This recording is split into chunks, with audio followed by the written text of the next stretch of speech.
one of history's darkest chapters. The Holocaust was the persecution and murder of 6 million Jewish people, men, women, young children and babies, systematically taken out in the biggest race-cleansing attempt the world has seen.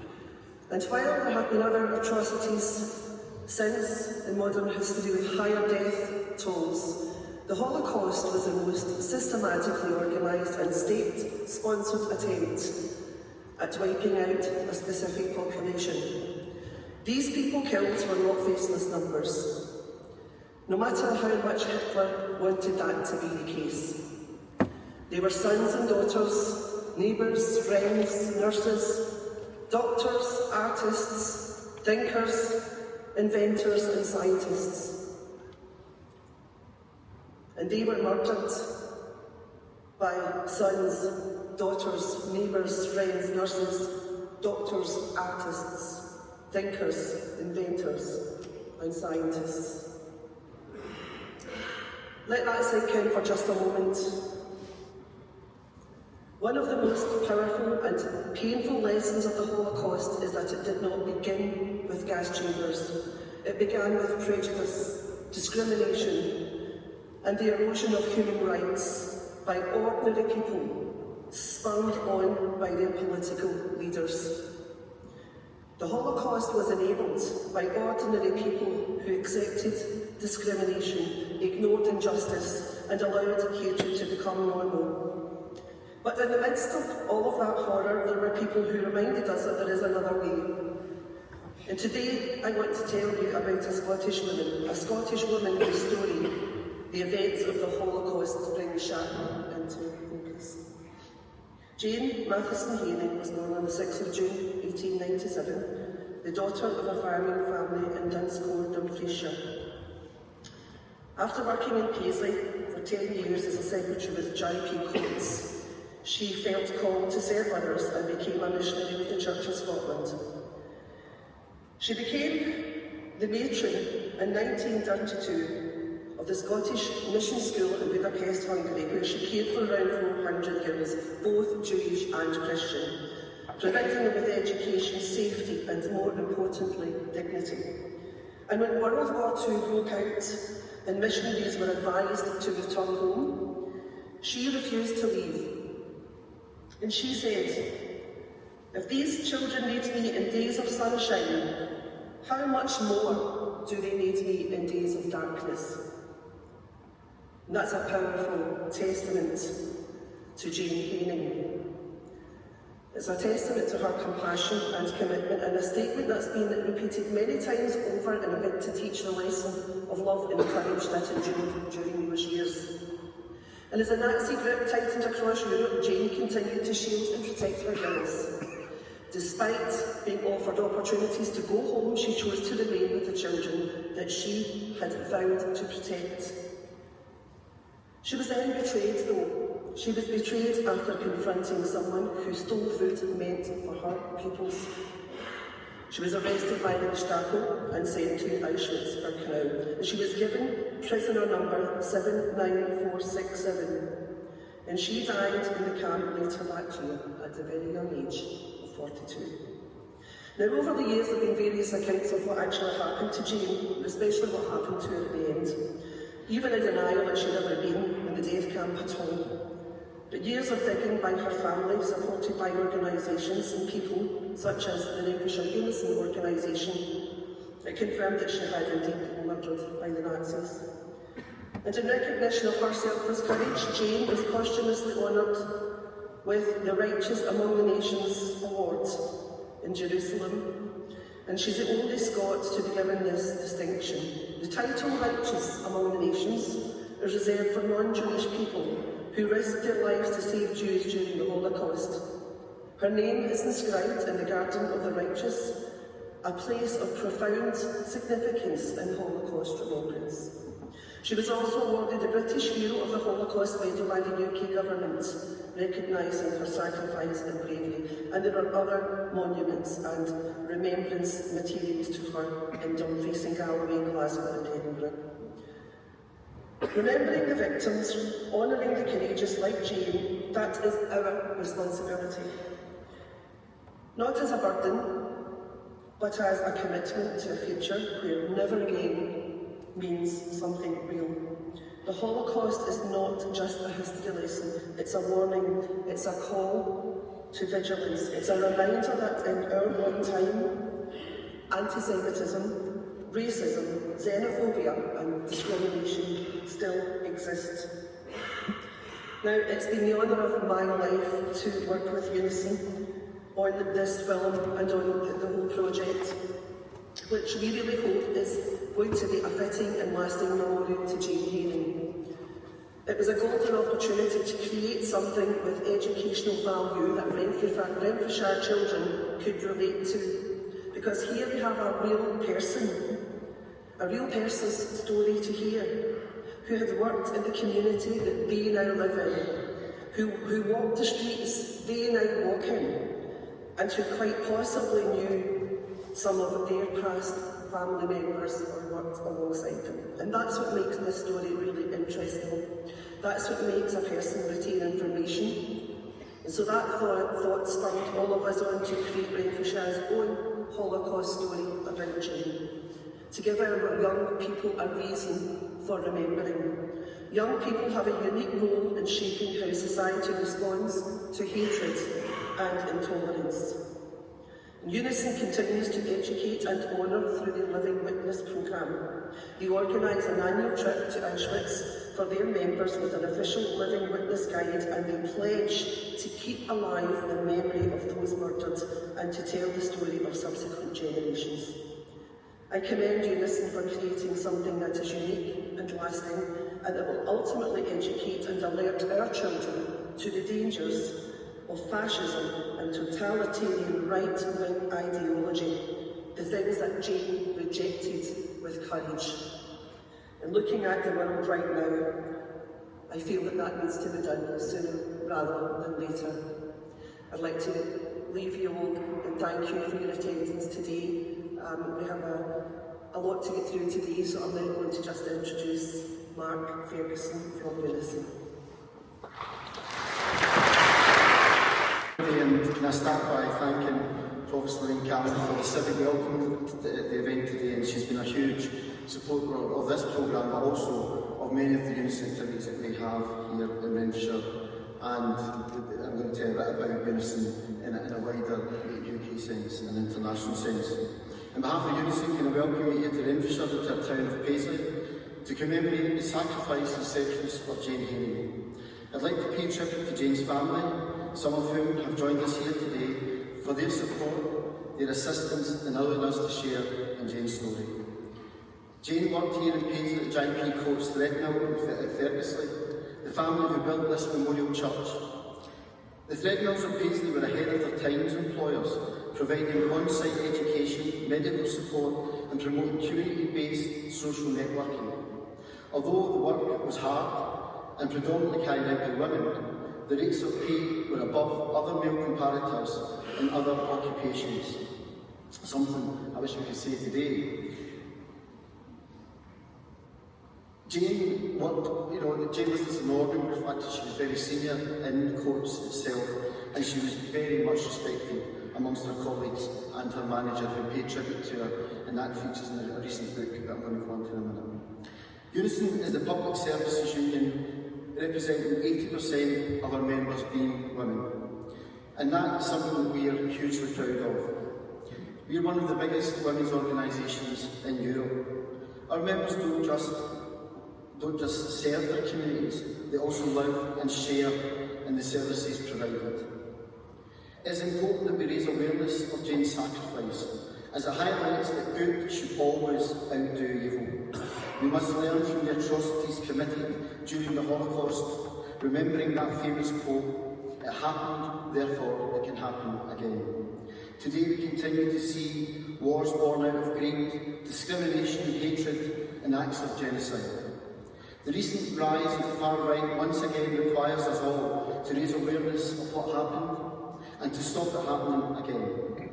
I look forward to a day when people look at each other as human beings, without judging someone's colour, gender, relationships, faith, beliefs or disabilities. We must end all forms of prejudice and discrimination. We hope to showcase some of the best of our community today.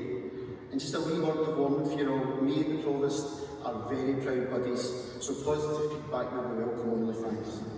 But Jane's family have joined us each year here in Small Short Day since 2018. They've carried a banner of Jane in the parade. I particularly want to mention Jim, Jane's nephew, had a great time when he was here in Paisley. Just prior to Jim's visit, he told me that he'd been having a difficult time and vowed to come back when we officially commemorated Jane. Sadly, Jim passed away not long after the visit, but here's to you, Jim, and I remember you today. I would like to also pay tribute to Dumfries Academy, the Dunscore Community and Heritage Centre, and the Church of Scotland for keeping Jane in our hearts. Making the film about Jane's life, commissioning the mural, which you will see later in the film, and then the education pack for our school children across Renfrewshire has been truly emotional and humbling experience. I would like to thank everyone who has helped to make today happen, too many to mention just now. There are some inconsistencies in the film, which we've kept in due to differing research findings as time progressed. We hope that as part of the education programme, future generations can build on Jane's legacy. In July 2020, during lockdown, Unison commissioned a podcast featuring Deirdre McDowell, Jane's niece, Pam Mitchell from the Dunscore community, and Mary Miller, the author of the book A Life of Love and Courage. I would recommend you all get that book. They're all here today as far as I know. I hope that today's event will help us raise awareness of the sacrifice and service of Jane Haining. Thank you.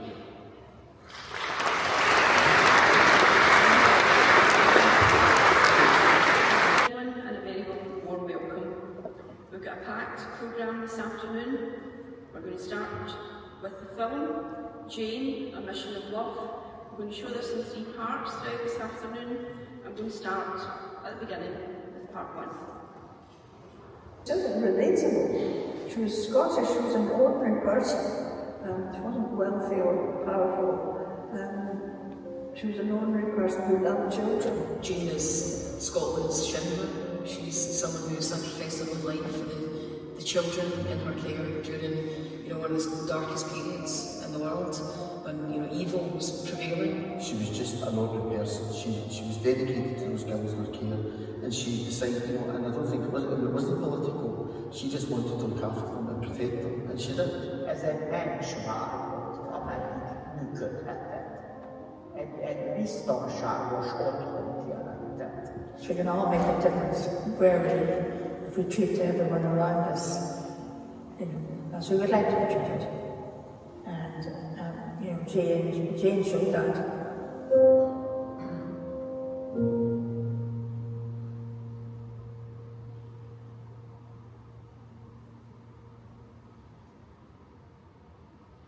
Unison has always been, at the forefront of raising issues like the Holocaust, discrimination, victimisation, fascism, and what I got interested was a colleague in the North West region had contacted me about running a Scottish study tour programme to Auschwitz.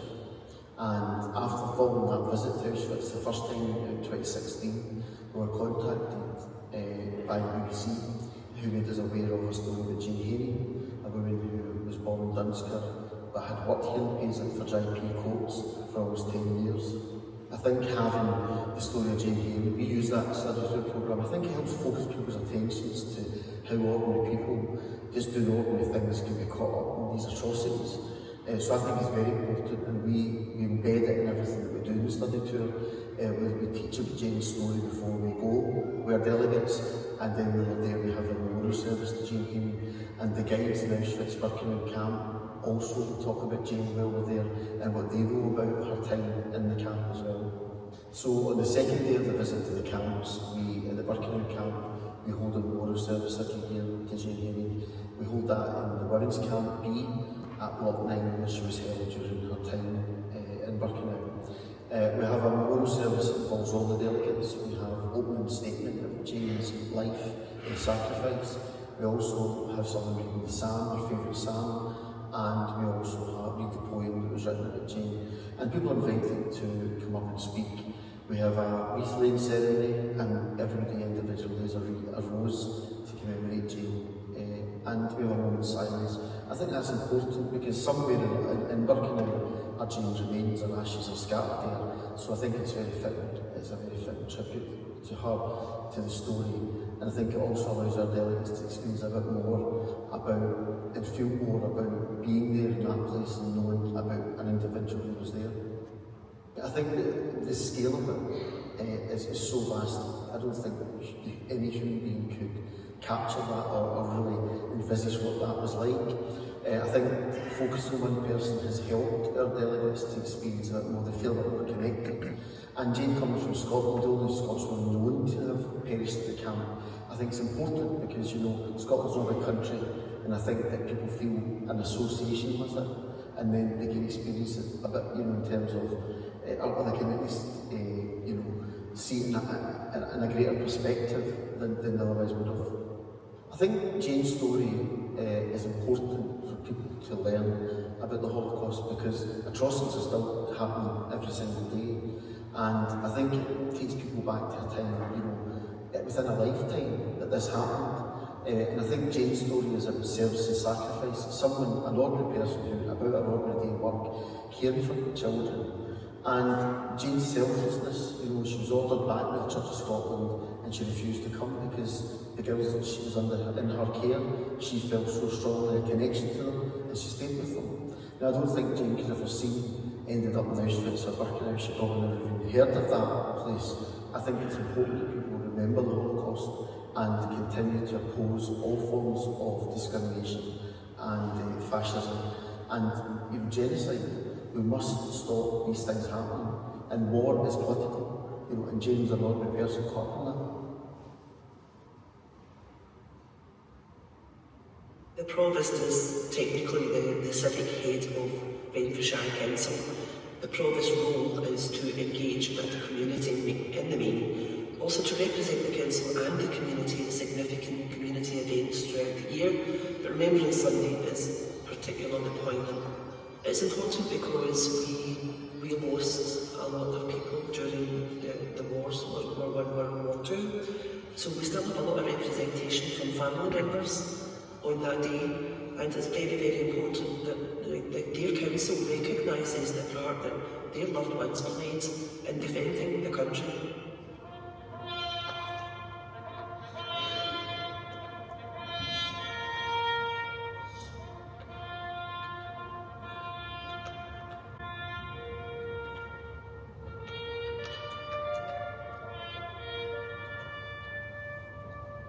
It's highly unusual to see a woman's name on a war memorial. It was soldiers who were out in the field and killed who are usually on these memorials. Now that's a proper thing to do, don't get me wrong. They should be honoured in that way, but then so should the women who died in other areas of battle. I think Jane Haining's a wee reminder to all of us about just how horrific things were during the wars, about how dangerous it was, not just in the front line. Life is extremely difficult, and I think the role of women is seriously underestimated. I think Jane Haining's story allows us to teach our younger generations that all people are affected. It's not just people who are wearing uniforms who go away to fight in the war. There are lots of sacrifices made in day-to-day life. Jane Haining is a prime example of that, a woman whose faith drove her to go and help other people. She was a Scottish woman who gave up everything here. She gave up family, she gave up friends, she gave up a job to go and do the right thing as she saw it. We know that she was held in quite high regard by the Coats family.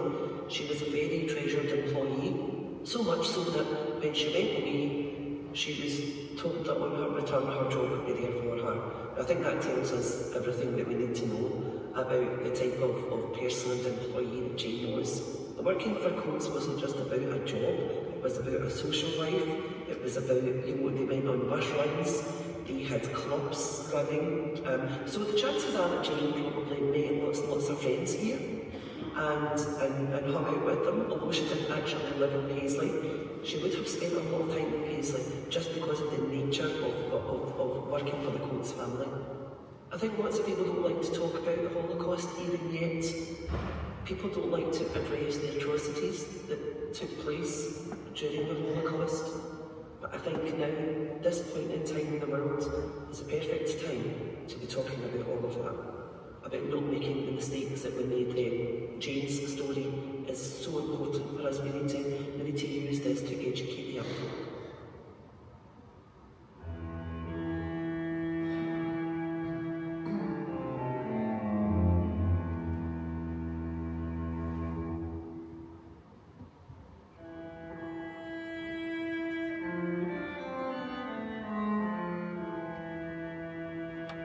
I think Jane Haining was a wonderful, I imagine her as being a wonderfully down-to-earth, sensible, good person. Her faith, I think, shone through her life and in everything that she did. Jane Haining was born in this village in 1897 in a farmhouse about a mile away from here, from the church. She was the third of several children, 2 daughters who had survived, but she would have had brothers as well who did not survive. And Jane was the third daughter. Her mum died shortly after giving birth to a 4th daughter called Helen, who died after 18 months. So Jane was only about, a young child, about 5 when Helen died. So she would have known quite a lot of sadness in her early days. Her older sisters were Alison, the oldest, and then Margaret and Jane. And of course, her father was then on his own to bring up 3 girls. Did get some help and did eventually remarry. And James was very fond of Robertina, who was his second wife, second Mrs. Haining. She called her Bina, Robertina, Bina. Jane was very involved in the church. Her father was an elder of the Free Church. It's called the Craig United Free Church, about a mile in the opposite direction from her home. So on Sunday mornings they would have walked past this place of worship to go to the United Free Church. And Jane loved the Bible stories, and as she grew up into teenage years, she told stories. She was a sort of Sunday school teacher. When Jane left school in Dumfries, she didn't want to be living on the farm. Her 2 sisters had left. Her stepmother had another child, and Jane was very fond of Agnes, the little stepsister. But Jane didn't want to stay around Dunsford and wanted, I think, the draw of the city. So she moved up to Glasgow and lived with her sister Margaret. They lived on 4th Street in Pollokshields. And from there she travelled to Paisley, where she worked for Coats, Jane P. Coats. Jane certainly had a nurturing nature and was very happy to tell stories. And even when she eventually was working in looking after the children in Hungary, she would have told them all about her life here and the Bible stories, even although a lot of them were duresses. But she would share all the stories and her faith very much. I think Jane's letters would have been sent after the war broke out, informing the Church of Scotland and also her relatives in the village about the difficulties. And I believe she quotes them going to fetch food very early in the morning in the market, because food is in short supply.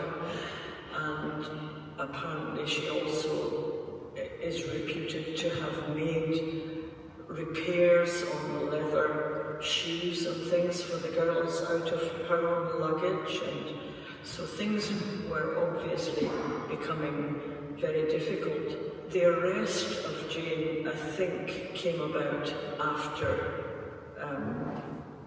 the son of the cook, who was a member of the Arrow Cross, the Hungarian Nazi Party, was caught by Jane, or discovered by Jane, pinching some of the food that she had procured from the market with great difficulty.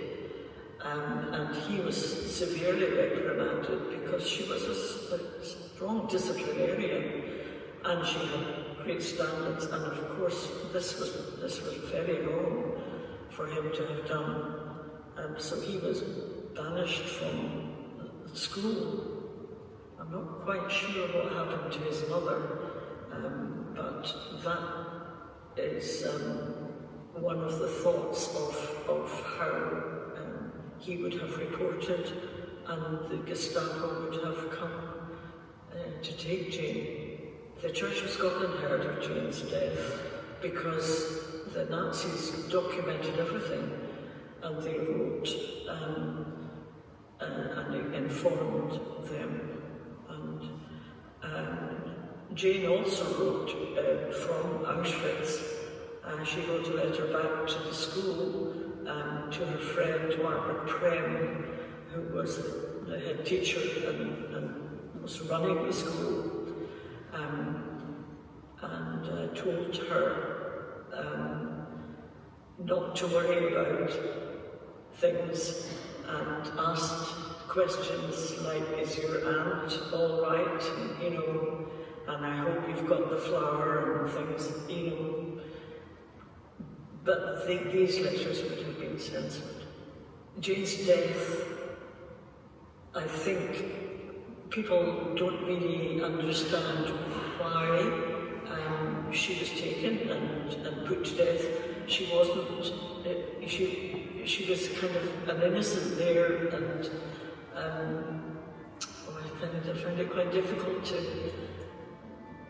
to say, but I think the impact of her death is still being understood more now, and I think it's really important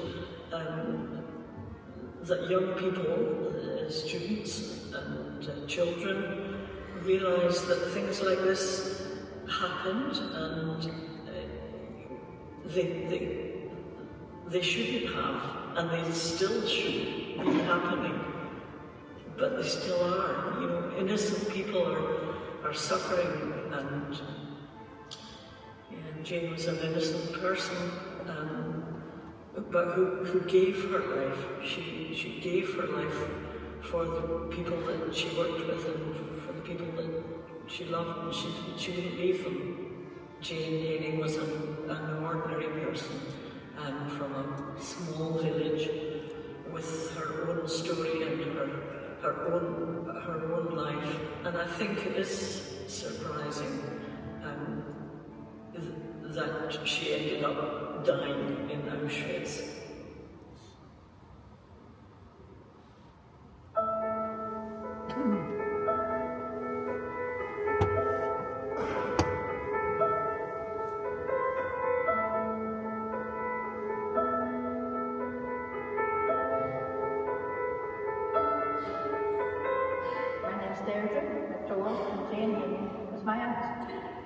My mother's sister, and I brought along a picture. I brought this along because it was taken in Dunstrom. Now Jane Haining's here in this picture, along with my mother, who also went to this academy. And this was the last picture taken of Jane Haining before she went to Scotland.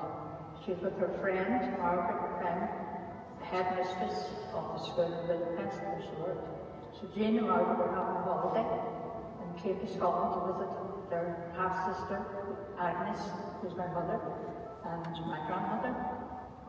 So Jane's story started to be properly integrated into our curriculum from this year, where we took a really big focus on her story and wanted to deliver not one lesson when we're coming up to Holocaust Memorial Day. We wanted to give it the time of day that it deserved.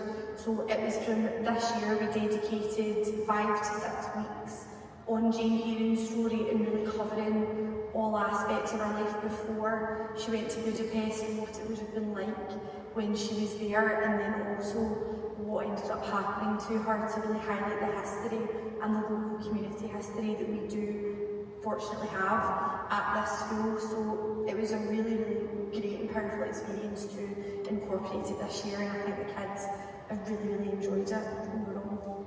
In the Jane Haining project, we studied what she did during her life. Also in the Jane Haining project, we done posters, I believe it was, so done posters about Jane Haining for a memorial.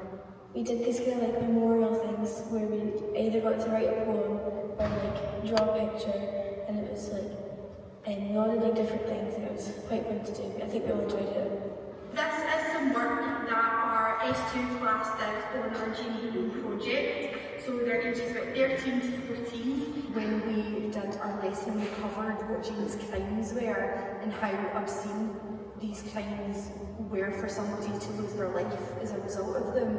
I could really see the impact of the children there, to think it was crazy that she was basically sent to Auschwitz for just listening to BBC radio, something that all of them will do in their journey into school in their car. So within that, it really does just highlight the heinous circumstances that the Nazis put these people through, and it ties it to we're not that far away from what happened. This is someone who walked the halls, who was in this school, so we can't walk around in ignorance around this, and we really do need to understand the grave impact that this did have on someone who was here in Dumfries. And Jane and Margaret had left behind their children in Budapest, and they were told not to go back by the Church of Scotland. Jane was a member of the Church of Scotland, and said, don't go back, wars were run out, it's too dangerous. But Jane would not hear it. As some of you know, the quote is, the children needed her in days of sunshine, how much more would they need her in days of darkness when we went back, and nobody knew what really was going to happen. That's why I thought this picture would be more poignant here, because it's taken place here in Dunscrew, and it's a landscape Dunscrew. I was born there myself and spent many happy time there. I do think a lot of the times when we talk about what happened at the Holocaust and what happened in Auschwitz, it's very blanketed, an experience that happened to all of these people, and you obviously do highlight the heinous conditions, but you don't highlight a lot of the time a lot of these individualised stories within that. So I feel very proud to be at a school, teaching at a school with a woman who sacrificed herself like that for those children, and it is a privilege to be able to amplify that story and to provide a lot of realism to what happened, to really tie into these kids the magnitude of what happened not that long ago. I find her inspirational because she just gave up everything. She didn't do what people would expect her to do. She did what she thought was best for others. It's important because she was a hero to many Jewish kids who are now alive because she saved them from the Nazis. Even at the start, she went from Dunscrew to Budapest. You must have been kind of scared leaving your family going that far away, especially when there wasn't really phones or anything. And then the fact that she knew that the kids were going to be endangered, she made sure that they were okay and stayed with them. Was very inspirational. I think we should keep Jane Haining's memory alive. That's what she did, was heroic and selfless. I feel like since she did walk the corridors of this school and she did come to this school, I feel like it kind of boosts me up a bit knowing that someone's so great as at such a local school. So I think the association with Jane to the school is a really, really important one. We do have all of our house groups named after patron alumni who went to this school, and one of them is our Haining group. So there are hundreds of kids that come through this school every single year that are tied to Haining because they're part of her house group. So I think it's so important that we continue to amplify her story, so especially those kids that are in that house group know where that history is coming from and why she's such an important member of the school. Everywhere you look, you can see her legacy and her memory. She's on our ducts board, we've got a full cabinet, we've got a memorial for her. So it's just important that we're tying the story to her legacy that's everywhere that you look in the school. It was 6 pupils that all came together. They worked with other members of the local community and Dumfries to make a big memorial for Jane Haining. So on it, it's got her number for when she was in Auschwitz. It's got parts of her story there, and they worked to make it out of like wood, so it was craftsmanship that went behind it as well. So my class that I taught, I took through the Jane Haining lessons, I took them out to look at it, and the amount you can learn just from looking at that one memorial piece told the story to them, so it makes it accessible, the story, and it also does show the impact and with that number being there, it shows the full position that she was put in. So I personally think it's a great memorial piece, very, very impactful. Thank you all for keeping Jane's memory alive. It's important that you keep telling the story. And I'm going to leave this picture in the school, and you are going to be custodians of this story, this picture, that will explain who these people are and what happened.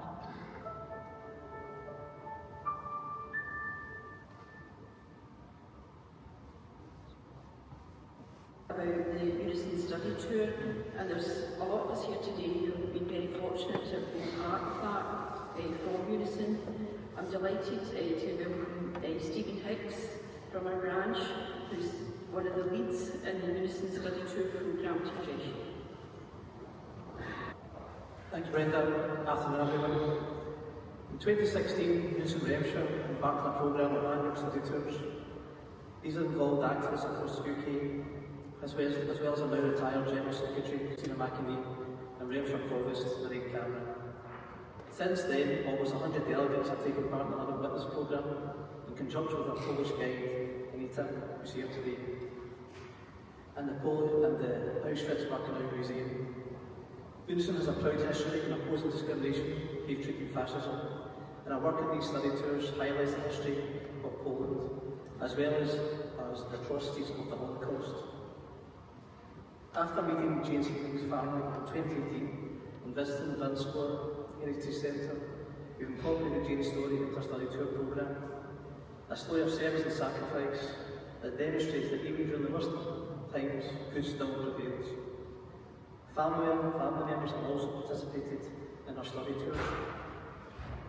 Our programme aims to equip delegates with the necessary information to take back to their communities and workplaces and become living witnesses themselves. This programme is essential as only a few Auschwitz survivors remain. Unison thanks all those who participated in supporting the study tour so far, and I hope many more will participate in the future. Stephen's given me a very brief outline of the Unison study tour programme, and there's a tremendous amount of work that goes into that in order to be a success. And part of the education of that study programme couldn't be done without the work of the Polish guides. Their skill and knowledge is absolutely outstanding, so specialist, so detailed, and we're absolutely thrilled that we've got the Polish guide here today, and I'm going to pronounce her name properly, Anita Stanisławska. Ladies and gentlemen, hello, my name is Anita Stanisławska in Polish language, and I'm from Krakow, Poland. Well, I'm the organizer and the guide every year. I look forward to meeting with group from Scotland organised by Mark and Stephen. My work for Unison Scotland began in 2016 with Mark. This means that we will have around anniversary right now in this year 2026. 10 years. I can't believe it is 10 years. Over this period, 117 delegates have taken part in this project, if I remember correctly. The Scottish project involves raising awareness among the delegates about the true story, about the true history, based on facts contained in documents, knowledge of the properly trained guides, and recorded or written testimonies of the eyewitness.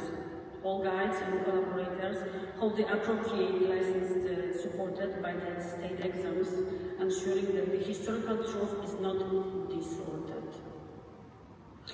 The participants of the Holocaust study tour must first become familiar with the historical realities of the Poland over the centuries, with particular focus on Krakow.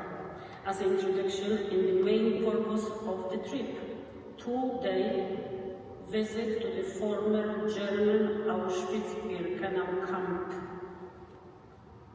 From this historical knowledge, they will later be able to understand why the largest German concentration and extermination camp, Auschwitz-Birkenau, was established precisely on Polish soil.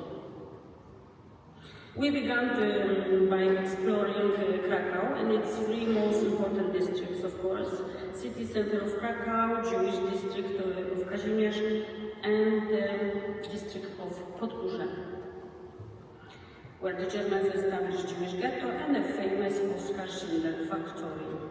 Finally, we visit the former Warsaw Double Camp, which initially was concentration camp and later transformed by the Germans to the extermination camp. We spent 2 or 3 days on this program. Once we have established a solid foundation and to understand the deeper context of our main goal, the Holocaust study tour, we proceed to the former German Auschwitz-Birkenau camp. Our visit lasts 2 full days. By full, I mean the longer version of the tour, further modified by me. Officially, the 2-day tour is only 4 hours per day, but our tour lasts 8 hours each day with lunch break. It gives us more time for reflection, unexpected reactions such as shock and tears, and of course, we honor the victims with dignity. Delegates who participate in this journey cannot anticipate what they will see during such an intense visit to the former German camp. Believe me, I have seen their faces many times. They live as a different people, living with the changed awareness and often return with the family and friends. Their mission is to share what they have seen and experienced in Poland. They became next eyewitnesses. My role is to organize everything from A to Z. By everything, I mean that I have to plan and feel every single day of the delegates' stay in Krakow, organize and also personally guided tours. My colleagues who work with me, they are not chosen by random, my dears. I select people who, like me, work with passion and sense of mission. We organize transportation, reservation at the sites. I coordinate everything, synchronize and arrange into the chronological, coherent whole. This ensures that multi-day trip is not just a collection of facts, but a living, vivid story that sparks the imagination and remains in memory for a lifetime. I have extensive experience as a guide and a tour organizer. The Holocaust study tours is carefully thought out. It is truly demanding and intense during those few days in Poland. But at the end, there is a sense of satisfaction when a seed that has been planted begins to grow. This is exactly what happened. This is exactly what happens with them when I observe the delegates. I appreciate the message that accompanies me. I heard it once, right at the very beginning, and it stayed with me. We are here to bear witness. When we return home, each of us can do something small, and from these small actions, something great will emerge. I look forward to seeing my Scots every year. Thank you.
So